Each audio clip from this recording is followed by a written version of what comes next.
Hello friends, আসসালামু আলাইকুম। সবাই কেমন আছেন? আশা করি সবাই অনেক ভালো আছেন। তো আজকে আমি যে বিষয়টা নিয়ে কথা বলবো সেটা হচ্ছে নাটক জোবান এবং মেহজাবিনের বেস্ট ফ্রেন্ড 2.0 এই নাটকটা নিয়ে। সো এই নাটকটা নিয়ে সবসময় আমরা সবাই অনেক আশাবাদী থাকি, কারণ বেস্ট ফ্রেন্ড নাটকটা আমি মনে করবো নাটক ইতিহাসের একটা সুন্দর এবং সবচেয়ে বেস্ট সেরা একটা নাটক হয়েছিল। জোবান এবং মেহজাবিন ছিল বেস্ট ফ্রেন্ড, একদম ফার্স্টের যে এটা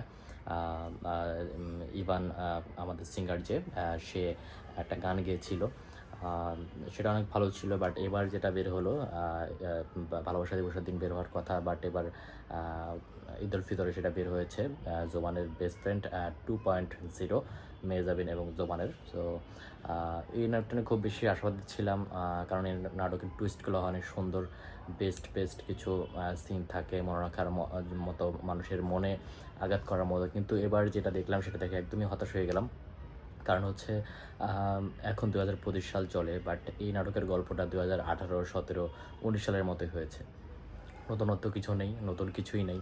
মানে সোবান থাকে, মেহজাবিন থাকে, তারা ভার্সিটির স্টুডেন্ট থাকে। তো একটা কী যেন বলে, তারা কি করবে, একটা একসাথে ডান্স করবে না কি করবে, এটার জন্য তাদের মিট হয়, মেয়ে তার ফ্যামিলির সাথে জোবানের পরিচয় করায় দেয়।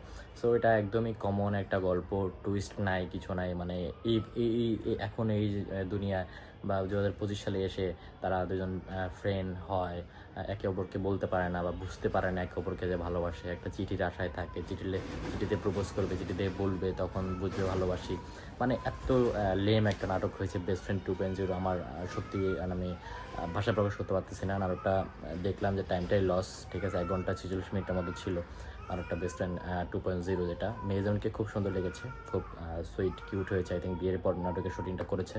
আশেপাশে নয়েজ আসতেছে, কিছু মনে করবেন না, বাচ্চা হয়তো অন্য সাইডের বাচ্চার বাসার বাইরে থেকে হয়তো চিল্লাচিল্লি আসতেছে। বাট আমি খুবই আশাবাদী ছিলাম এই নাটকটা নিয়ে, বাট খুবই হতাশ হয়েছি।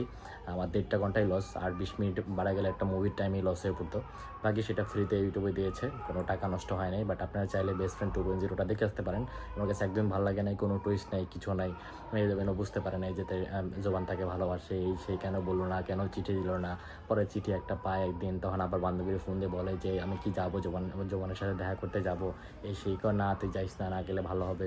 কি একটা কি একটা ছেলেকে বিয়ে করে, সেও ফেমাস, হয়তো নামটা জানি না। বাট আমার কাছে বেস্ট ফ্রেন্ড 2.0 একদমই ভালো লাগেনি, বাজে একটা নাটক হয়েছে।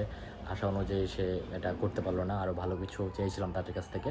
সো আপনারা যারা যারা কারা কারা দেখেছেন বেস্ট ফ্রেন্ড 2.0, আশা করি কমেন্ট করে জানাবেন, এবং আপনাদের কাছে কেমন লাগলো সেটা অবশ্যই কমেন্ট করে জানাবেন। আমার কাছে বলবো একদমই ফালতু লাগছে এবং জঘন্য লেভেলের হয়েছে এটা, মানে টাইমটা ওয়েস্ট হয়ে গেছে, একদম কিচ্ছু বলার নাই।